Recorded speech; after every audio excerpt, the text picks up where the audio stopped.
पिछले भाग में आपने पढ़ा, सुमित का परिवार वीना के घर दुर्गा पूजा में आता है और वहाँ सुमित और वीना की शादी के लिए सुमित के पापा प्रस्ताव रखते हैं और अंतिम फैसला वीना और उसके परिवार पर छोड़ देते हैं। इसमें वीना कहती है नौकरी होने के बाद वह शादी करेगी और यह बात सुमित के परिवार को मान्य हो तभी होगी शादी, अन्यथा नहीं। अगले दिन वीना के पिता वीरेंद्र को लेकर सुमित के घर जाते हैं। उन लोगों ने बहुत खुश होकर उनका स्वागत किया और बातचीत के बीच में महेंद्र जी ने मीना की इच्छा उन लोगों को बता दी। सुमित के पिता ने कहा, अभी सुमित और उसके भैया दोनों घर में नहीं हैं, हम लोग आपस में बात करके आपसे बात कर लेंगे। महेंद्र जी वापस आ गए। शरद पूर्णिमा के दिन फिर से एक बार सुमित का परिवार वीना के घर में था।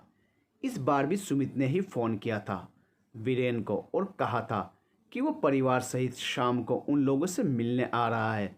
पूरा परिवार उनके स्वागत की तैयारियां करके उनकी प्रतीक्षा कर रहा था। वे लोग नियत समय पर आ गए। सुमित के पापा ने वीना के पापा को गले से लगाया और कहा, हम लोग संबंधी बने या नहीं, मित्र तो बन ही सकते हैं, इसलिए हम लोग गले ही मिलेंगे। सुमित की माँ और भाभी और भैया भी सबसे प्रेम से मिले। इसके बाद सब बैठे और बातें करने लगे। साथ में चाय नाश्ता भी चलता रहा।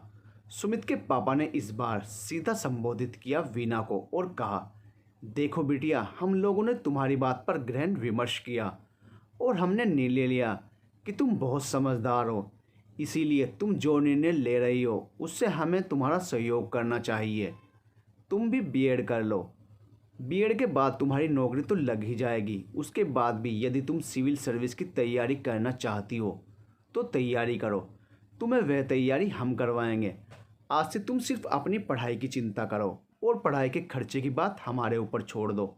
और हाँ, तुम्हारी यदि कोई और समस्या है या तुम किसी और को पसंद करती हो तो स्पष्ट कहो, हम तुम्हारे साथ कोई भी ज़बरदस्ती नहीं करेंगे। परंतु यदि बात सिर्फ तुम्हारी पढ़ाई की और नौकरी की है, किसी काबिल बनने की है, तो उसमें हम तुम्हारा पूर्ण सहयोग देंगे और तुम दोनों की शादी भी तभी होगी जब तुम कहोगी कि अब तुम शादी के लिए तैयार हो। अब तुम अपनी बात कहो स्पष्ट रूप से। मैं तुम्हें एक बात और स्पष्ट रूप से बता दूं कि मैंने जो भी कहा है इसमें मेरे दोनों बेटे की, उनकी माँ की और मेरी बहू की भी सहमति है। अर्थात आवाज़ मेरी थी परंतु फैसला हम सभी का था। अब तुम मुझे कहो, तुम क्या चाहती हो। वीना नज़रें झुकाए चुप रही। सुमित की माँ ने कहा, बिटिया, तुम्हारी खामोशी को तुम्हारी लज्जाशीलता समझे या तुम्हारा इनकार। वीना ने अपने माता पिता की ओर देखा तो उसके पिता ने कहा, यदि तुम्हें इनकार हो तो उठकर चली जाओ यहाँ से, और यदि रिश्ता स्वीकार है तो उठकर सभी बड़ों का चरण स्पर्श करो। मैं समझ रहा हूँ तुम शर्मा भी रही हो, पर इतना करने में तो कोई बुराई नहीं है। वीना उठी और सुमित के माता पिता को प्रणाम किया, फिर भैया भाभी को भी प्रणाम किया और माँ के पास आकर उसके आंचल में अपना चेहरा छुपा लिया। सुमित की भाभी नेहा ने आकर वीना को खींचकर अपने गले लगा लिया और कहा, अरे देवरानी जी, अभी इतना शर्माओगी तो शादी के समय क्या करोगी। कुछ शर्म बचा कर रखो उस समय के लिए। और उसे लिए उसके कमरे में चली गई। सुमित की माँ ने एक बैग माधुरी के हाथ में देकर कहा, बहन जी, इसमें वीना के लिए कुछ जेवर और कपड़े हैं, आप उसे बोलिए पहनने के लिए, हम लोग रोका अभी कर लेंगे।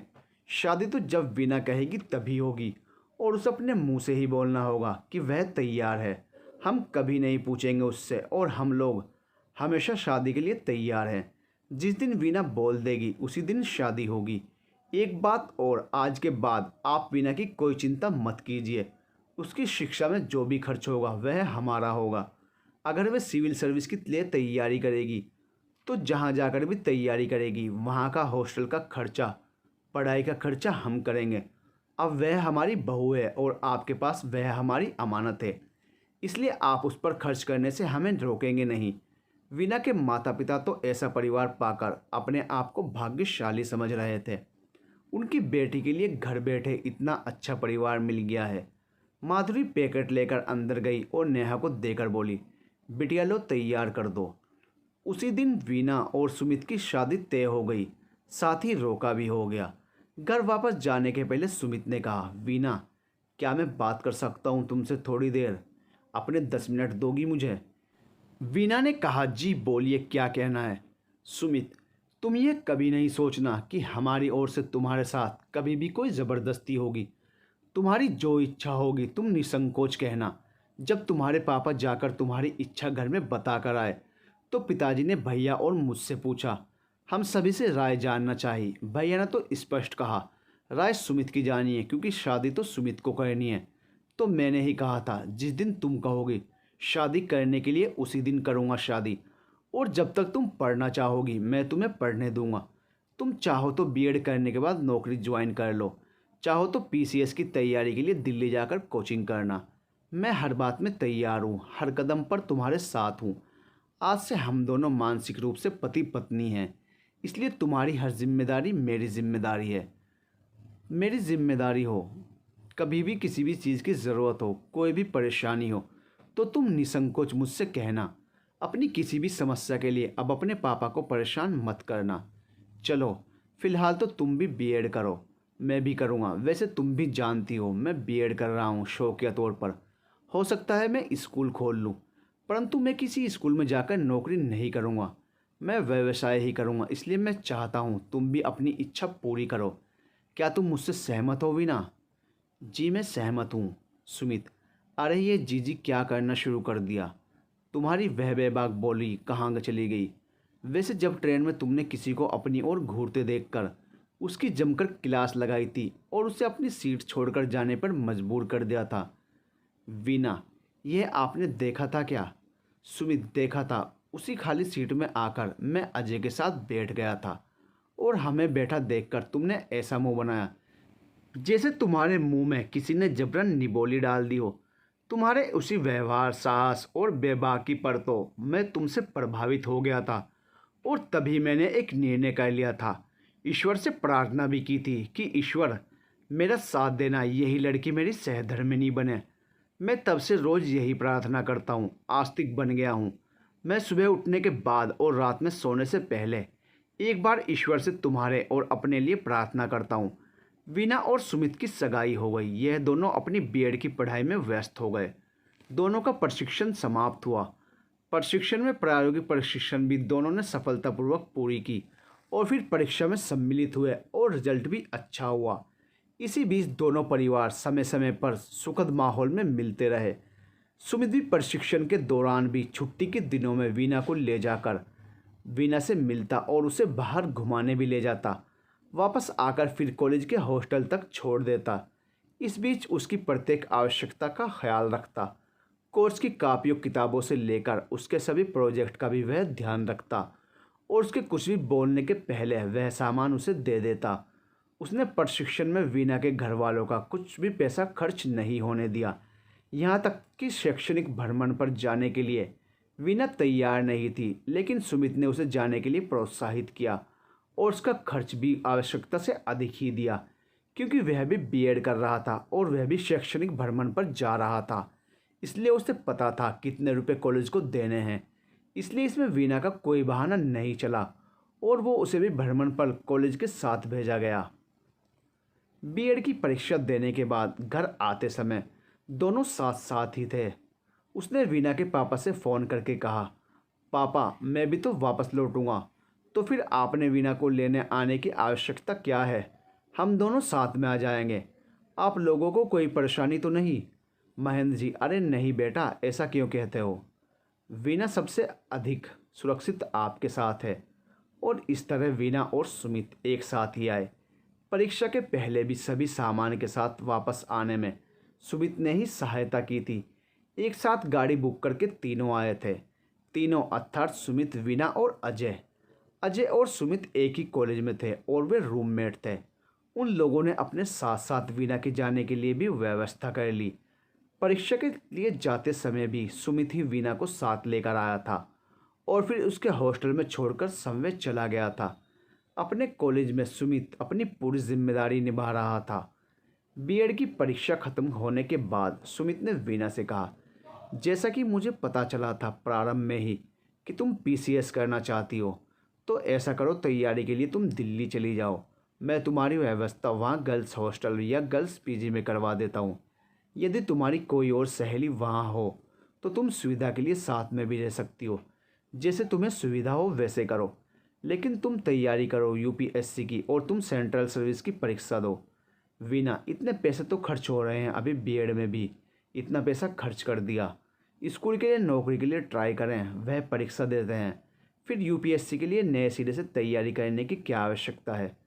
सुमित, आवश्यकता है ना। अभी तुमने बीएड की परीक्षा दी है, इसका रिजल्ट आते और नौकरी होते साल 2 साल लग जाएंगे, 3-4 साल भी लग सकते हैं। इस बीच में तुम खाली बैठकर क्या करोगी? तो कर लो प्रयास यूपीएससी के लिए। यदि हो जाता है चयन तो बड़ी कुर्सी संभालोगी।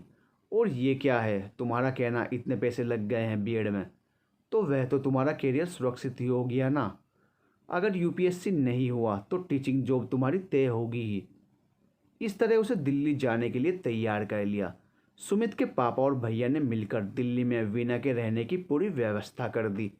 सुमित के भैया ने खुद वहां जाकर पीजी देखा, वहां की व्यवस्था देखी और एक अच्छे पीजी में वीना के रहने की व्यवस्था की और अच्छे श्रेणी के कोचिंग में उसका नामांकन करवा दिया। और सुमित के भैया भाभी खुद वीना के साथ जाकर उसे वहाँ सब कुछ दिखाकर और पूरी व्यवस्था कर फिर वापस आए। हर महीने एक अच्छी खासी राशि जो दिल्ली में रहने खाने पढ़ाई के लिए पूरा होने से भी अधिक थी, प्रत्येक माह वीना के खाते में डाल दिया जा रहा था। सुमित के परिवार के द्वारा उसके पापा के द्वारा कोचिंग की पूरी फीस भी दे दी गई थी। भाभी ने वीना से कहा, तुम कभी भी किसी भी तरह का संकोच मन में मत लाना। परिवार के लिए जैसी मैं हूँ बहू, वैसी ही तुम भी हो। भले ही समाज के सामने तुम्हारा सिर्फ रोका हुआ है, लेकिन हमारी नज़रों में तुम इस परिवार की बहू हो। इस कारण तुम्हारी पूरी जिम्मेदारी परिवार की है। जैसे मैं निसंकोच अपने पूरे खर्चे के लिए परिवार से अधिकार सहित अपनी मांग रखती हूँ, उसी तरह तुम भी निसंकोच कह सकती हो। तुम्हारा भी वही अधिकार है जो मेरा है। हाँ, तुम्हें कर्तव्य अभी पूरा नहीं दिया गया क्योंकि तुम एक विशेष कार्य में अभी लगी हो, तो अभी वही तुम्हारा कर्तव्य है। तुम यदि अपने करियर में सफलता की ऊंचाई प्राप्त करती हो तो हम मानेंगे तुम हमारे प्रति अपने कर्तव्यों का पालन कर रही हो। इसलिए दिल खोलकर पढ़ो और अपना दिमाग सिर्फ अपने करियर की ओर लगाओ। जब तुम्हारा करियर बन जाएगा और सुमित से तुम्हारी शादी हो जाएगी, तब सुमित और परिवार के प्रति अपने अन्य जिम्मेदारियों का निर्वहन करना। वीना अपनी यूपीएससी की कोचिंग में व्यस्त हो गई, साथ ही वह शिक्षक पात्रता परीक्षा की भी तैयारी कर रही थी। इस बीच सुमित से उसकी फ़ोन से बातचीत होती थी। सुमित भी उससे सामान्य बातचीत, उसका हाल समाचार लेता और छोटी मोटी समस्याएं होती उसका समाधान कर देता। शिक्षक पात्र परीक्षा संपन्न हो गई, परंतु यूपीएससी की कोचिंग अभी चल रही थी। कभी कभी 2-3 दिन के लिए वीना अपने घर आती और फिर वापस चली जाती। अब उसका लक्ष्य यूपीएससी में सफलता प्राप्त करना था। अजय ने भी टीईटी की परीक्षा दी थी और वह उसके परिणाम एवं राज्य के शिक्षा विभाग से निकलने वाली नियुक्ति के विज्ञापन की प्रतीक्षा में था। इधर सुमित स्कूल खोलने की तैयारी कर रहा था। इसमें वह काफ़ी सारे कार्य कर चुका था। मसलन ज़मीन की व्यवस्था हो चुकी थी। स्कूल का नक्शे के अनुसार भवन निर्माण आधा से अधिक हो चुका था और स्कूल का पंजीकरण भी उसने करवा लिया था। सरकार से अनुमति भी प्राप्त कर ली थी विद्यालय खोलने के लिए। अब उसे स्कूल की बिल्डिंग पूरा करके रंग रोगन करके उसमें फर्नीचर एवं अन्य व्यवस्था करना, शिक्षक की व्यवस्था करना और विज्ञापन देकर तथा परीक्षा लेकर छात्र का चयन करना बचा था। वह इस सब में लगा हुआ था। उसने अजय को अपने साथ सहायता के लिए कह रखा था। साथ ही कुछ अन्य स्टाफ अपने कार्य में मदद के लिए नियुक्त कर लिए थे।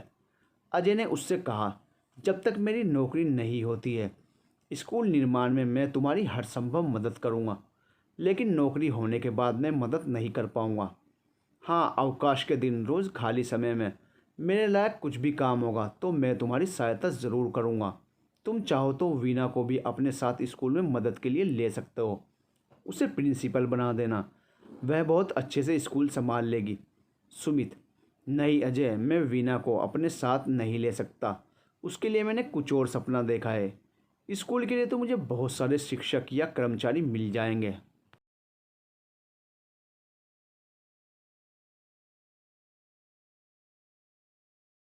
टीईटी का परिणाम आ चुका था। वीणा उत्तीर्ण हो गई थी। अब उसे विभाग से निकलने वाले नियुक्ति के विज्ञापन की प्रतीक्षा थी, परंतु वह अभी भी यूपीएससी के लिए तैयारी में लगी थी। अजय टीईटी की परीक्षा में उत्तीर्ण नहीं हो पाया था।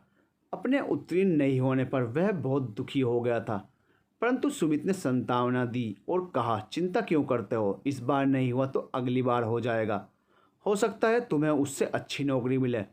तुम तैयारी करते रहो, तब तक स्कूल भी संभालो। चाहो तो तुम प्रिंसिपल का पद लो या मेरे साथ और अन्य काम करो। अजय मान गया और वह स्कूल स्थापना की व्यवस्था में लग गया। शिक्षा विभाग से शिक्षक नियुक्ति के लिए विज्ञापन निकला, जिसमें वीणा का चयन हो गया। वीणा को अपने शहर के ही एक स्कूल में नौकरी मिल गई थी, जहां वह घर में आना जाना कर सकती थी। अब तक यूपीएससी की कोचिंग भी समाप्त हो गई थी, इसलिए वीणा दिल्ली से वापस अपने घर आ गई थी। कोचिंग में तैयार किए गए नोट्स थे उसके पास, जिसका वह अध्ययन कर रही थी। वीणा अब और भी व्यस्त हो गई थी। वह प्रतिदिन सुबह 4 बजे उठकर 2.5-3 घंटे पढ़ाई करती, फिर तैयार होकर स्कूल चली जाती। स्कूल में दिन भर बच्चों को पढ़ाने के बाद वह शाम को घर आती। घर में कुछ माँ की भी सहायता करती और रात को फिर वह 2 घंटे पढ़ाई करती। पढ़ाई के लिए उसके पास किताबें और कोचिंग में तैयार किए गए नोट्स थे, जिनका वह उपयोग कर रही थी। इसके अतिरिक्त वह दैनिक अखबार और विभिन्न प्रतियोगी पत्रिकाओं की भी सहायता ले रही थी। एक दिन उसके स्कूल से आने के बाद माँ ने नाश्ता और चाय दिया, फिर उसके पास बैठ गई और कहने लगी, बिटिया, अब तो तुम्हारी नौकरी भी हो गई है। अब यदि तू शादी के लिए तैयार हो तो उन्हें संदेश भेजें और हम भी तैयारी करें। अब और कितने दिन वे लोग इंतज़ार करेंगे। वीणा, क्या उन लोगों ने कुछ कहा था तुमसे? माँ, नहीं, उन लोगों ने तो कुछ भी नहीं कहा। मैं ही कह रही हूँ, रोका हुआ 2 वर्ष से अधिक हो गया है और तुम्हारी उम्र भी तो बढ़ती जा रही है, इसलिए मुझे लगता है और प्रतीक्षा नहीं करनी चाहिए। वीणा, माँ, तुम इतनी परेशान क्यों हो रही हो, जब उन लोगों ने कुछ भी नहीं कहा, और तुम क्यों भी मुझे भी परेशान कर रही हो? माँ, सुमित के पापा ने क्या कहा था याद है ना? या मैं याद दिलाऊं? उन्होंने कहा था तुम्हारे ऊपर वे कभी दबाव नहीं डालेंगे शादी के लिए। जब तुम खुद कहोगी शादी के लिए तैयार हो तभी शादी होगी। तो वे लोग कैसे बोल सकते हैं कुछ? वीणा, यही तो मैं कह रही हूँ माँ, जब उन्होंने कुछ नहीं कहा, उन्हें कोई परेशानी नहीं है, तो तुम क्यों घबरा रही हो? थोड़ा सा मुझे और समय दे दो, मैं समझती हूँ तुम्हारी परेशानी, लेकिन सोचो, पिछली बार मेरी तैयारी नहीं हुई थी। ठीक से मुख्य परीक्षा की तैयारी तो मैं कर ही नहीं पाई थी, इसलिए मैं प्रारंभिक परीक्षा पास करके रह गई, मुख्य परीक्षा नहीं निकाल पाई। प्लीज़ माँ, मुझे इस बार सिर्फ समय दे दो। अभी तो मैंने पूरी तैयारी की है और अब भी तैयारी में लगी हूँ। मैं तुमसे वादा करती हूँ, इस बार नहीं हुआ तो जब तुम कहोगी मैं शादी कर लूँगी। इस बार मुझे पूरी तरह तैयारी कर लेने दो। इसके बाद माधुरी ने कुछ भी नहीं कहा और वीणा यूपीएससी की तैयारी में लगी रही। सुमित का स्कूल बनकर तैयार हो गया था।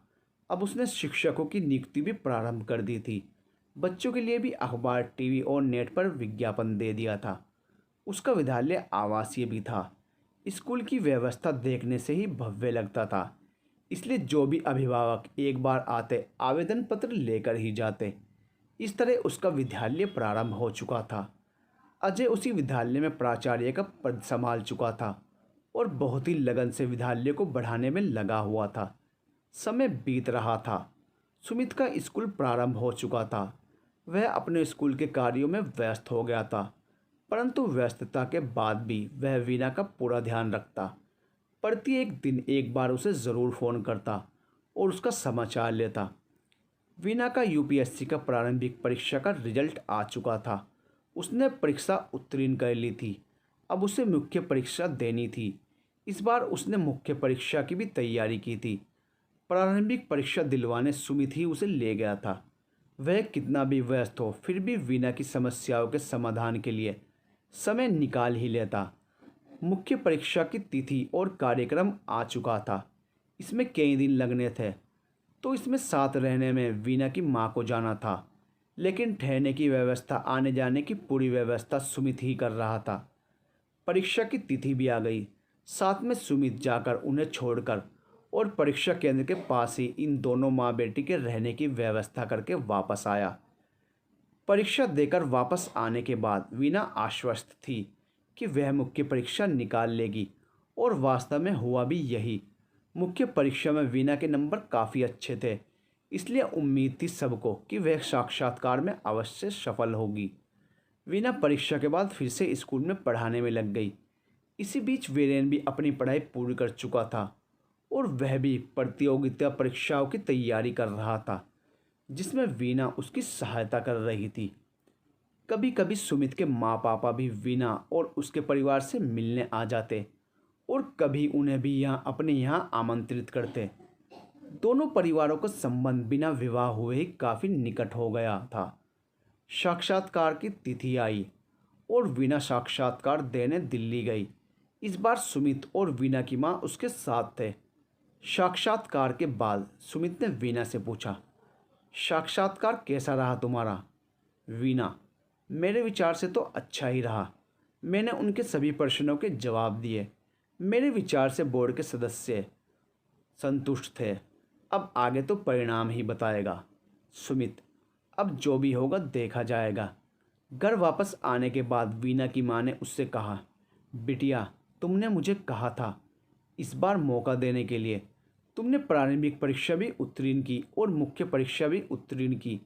मैंने तुम्हें बीच में शादी के लिए एक बार भी कुछ नहीं कहा है, परंतु अब तो तुम साक्षात्कार दे चुकी हो। अब तो तुम्हें कोई तैयारी नहीं करनी है, तो शादी के लिए हाँ कर दो। वीना, ठीक है माँ, आपकी जो मर्जी हो वह करो। यदि मेरा चयन नहीं भी होता है तो अगले चांस के लिए इंतज़ार करने के लिए नहीं कहूँगी। फिर मैं शादी के बाद ही करूँगी तैयारी। मुझे पता है कि सुमित मुझे कभी भी इसके लिए मना नहीं करेंगे। वैसे मुझे उम्मीद है इसी बार चयन हो जाना चाहिए, तो अब तुम जो भी तारीख चाहो तय कर सकती हो। वीना के घर में तो इस जवाब से खुशियां ही छा गई। वीना के पिता अगले दिन ही सुमित के घर जाकर शादी का दिन तय करने की बात करते हैं। सुमित के पिता ने कहा, क्या मैं एक बार खुद वीना से बात कर सकता हूँ? मैं उसके मुंह से हाँ सुनना चाहता हूँ। वीना के पिता ने उन्हें अगले ही दिन अपने घर आने के लिए आमंत्रित कर लिया। अगले दिन शाम के समय सुमित का पूरा परिवार वीना के घर पर था। सामान्य शिष्टाचार कुशल क्षेम के बाद वीना ने सुमित के पिता से पूछा, बिटिया, क्या तुम्हें पता है तुम्हारे पिता कल मेरे पास गए थे? वीना, जी मुझे पता है। सुमित के पापा, क्यों गए थे यह पता है? वीना, जी पता है। सुमित के पापा, फिर तुम्हारा क्या विचार है? मैं तुम्हारे मुंह से सुनना चाहता हूँ। वीना, जी आप बड़े जो भी फैसला करेंगे मुझे मंजूर है। मुझे उम्मीद है इस बार में मेरा चयन हो जाएगा। फिर मुझे प्रशिक्षण में जाना होगा, इसमें भी समय लगेगा। आगे आप लोग जो उचित समझें। सुमित के पापा वीना की बात समझ गए। उन्होंने कहा, बिटिया समय मांगती है प्रशिक्षण लेने के लिए, लेने दीजिए इसे प्रशिक्षण। प्रशिक्षण लेने के बाद ही हम लोग शादी करेंगे। इस पर तय हो गया कि जब वीना का प्रशिक्षण समाप्त होगा उसके बाद ही शादी होगी। वीना की माँ तो इस बात से दुखी हो गई, लेकिन अब वह कुछ भी नहीं कर सकती थी। इस प्रकार वीना अपने स्कूल में कार्य के साथ साक्षात्कार की तैयारी में व्यस्त हो गई और सुमित अपना स्कूल देख रहा था। वीना का यूपीएससी का फाइनल रिजल्ट आ गया। वह टॉप 10 में आई थी और अपने राज्य में टॉपर थी। सभी अखबारों में उसका फ़ोटो छपा था। सभी समाचार पत्रों के प्रथम पृष्ठ पर यह समाचार था। उसके घर पर टीवी और समाचार पत्र के रिपोर्टरों का तांता लगा था उसके साक्षात्कार के लिए। उसके आस पड़ोस शहर वाले और स्कूल के विद्यार्थी से लेकर शिक्षक तक गौरवान्वित थे। सभी उसे बधाई दे रहे थे, अभ्यर्थना कर रहे थे उसकी। सुमित और उसका परिवार भी उसे बधाई देने के लिए घर आया था। घर वालों ने तो पहले ही फ़ोन से ही उसे बधाई और शुभकामनाएं दी थी। अभी तो वे उसे मिठाई खिलाने आए थे। उसके घर में खुशियाँ छाई हुई थी। छोटा भाई वीरेन और दोनों बहनें भी चहक रहे थे। उसके माता पिता की खुशी का तो ठिकाना ही नहीं था। उन्हें वीना ने आज गर्व करने का इतना बड़ा अवसर जो प्रदान किया था।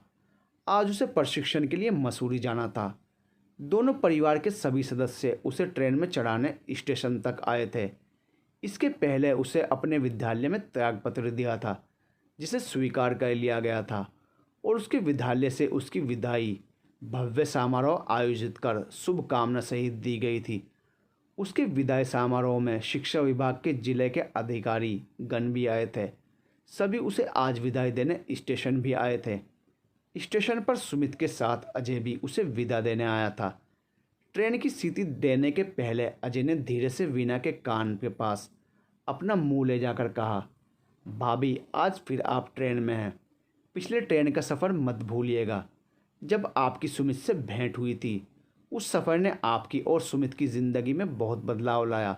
मेरी कामना है आप उन्नति के शिखर पर चढ़ती रहें, परंतु ध्यान रखिएगा इस सफ़र में किसी और को अपनी बातें मत बताइएगा, वरना क्या पता कोई सुमित का प्रतिस्पर्धी इस सफ़र में बन जाए। वीना पहले तो घबराई, फिर मुस्कुराकर बोली, ऐसा कभी नहीं होगा। हम एक बार ही किसी का वर्ण करते हैं और वह मैंने कर लिया है। सुमित जी का स्थान लेने वाला मेरे जीवन में कोई दूसरा नहीं आ सकता। इन दोनों को चुपके चुपके बात करते देखकर सुमित ने कहा, क्या बात है, तुम दोनों मेरे विरुद्ध कुछ षड्यंत्र कर रहे हो? अजय हंस पड़ा, नहीं सुमित, तुम्हारे विरुद्ध कम से कम भाभी से कोई दूसरा अब कोई षड्यंत्र नहीं कर सकता, ऐसा मुझे विश्वास है। भाभी सिर्फ तुम्हारे लिए बनी है। वह प्रशिक्षण के लिए विदा हो गई। वीना का प्रशिक्षण केंद्र में प्रशिक्षण समाप्त हुआ। इस बीच प्रतिदिन दोनों फ़ोन से घंटों बातें करते। उसे प्रशिक्षण के लिए जिला आवंटित किया गया था। जिला में भी उसने विभिन्न विभागों में प्रशिक्षण प्राप्त किया। कई प्रखंड में अंचल में कार्य करते हुए प्रायोगिक प्रशिक्षण प्राप्त किया। हर समय हर स्थान पर उसे सुमित का सहयोग मिलता रहा। उसका प्रशिक्षण पूर्ण हो गया था और प्रमाण पत्र भी मिल गया। उसकी प्रथम नियुक्ति मिल गई थी। अपने प्रथम नियुक्ति के लिए योगदान देने अब उसे जाना था। उसके पास सुमित का फ़ोन आया। उसने कहा, योगदान देने जाना है तुम्हें, मैं साथ में चलूं या तुम वीरेन के साथ चली जाओगी? उसने कहा, मैं तुम्हें फ़ोन करने ही वाली थी, तुम आ जाओ। सुमित के आने के बाद उसने कहा, प्रथम योगदान के लिए जाने के पहले मैं चाहती हूँ हमारी शादी हो जाए। सुमित, क्यों परेशान हो रही हो, क्या बात है? अब मन नहीं लग रहा है क्या मेरे बिना? वीना, नहीं, यह बात नहीं है। मैं तो तुमसे सिर्फ बातें करते हुए भी अपना पूरा जीवन बिता सकती हूँ, लेकिन मैं चाहती हूँ कि मैं अपने पहले कार्य का प्रभार लेने के पहले शादीशुदा हो जाऊँ। सुमित, ऐसी क्या बात हो गई? वीना, तुम नहीं जानते हो, वहाँ प्रशिक्षण के दौरान कितने लोगों ने मुझे शादी के लिए प्रस्ताव दिया। दरअसल प्रशिक्षण केंद्र में सभी अपना जोड़ा बना लेते थे। किसी को विश्वास नहीं हो रहा था कि मेरी शादी तय हो गई है। कोई मेरी बात मानने के लिए तैयार नहीं था। इतना समझाने के बाद भी मैं यह विश्वास नहीं दिला पाई कि मेरी शादी तय हो गई है, और वहाँ मैं बहुत घमंडी नकचड़ी के रूप में प्रसिद्ध हो गई। मैं नहीं चाहती कि मेरे कार्यस्थल में भी मेरी छवि कुछ ऐसी बने। इसलिए मैं चाहती हूँ कि या तो मैं शादी के बाद योगदान के लिए जाऊँ या फिर शादी का दिन तय करो। योगदान देकर मैं अवकाश लूँ और उस समय में हमारी शादी हो जाए, और अभी मैं तुम्हारे साथ ही जाऊँ योगदान के लिए, और वहाँ तुम्हारा परिचय अपने मंगेतर के रूप में करवाऊँ, जिससे किसी को भी मेरे विषय में कुछ भी गलत सोचने का अवसर ना मिले। सुमित ने उसकी बात को समझा। अगले दिन वह योगदान दिलाने वीना के साथ गया। दोनों परिवारों ने मिलकर तय कर लिया शादी का दिन। सीमित समय में ही शादी की तैयारियां करनी थी। दोनों परिवारों ने मिलकर बहुत ही कुशलता से पूरी व्यवस्था की।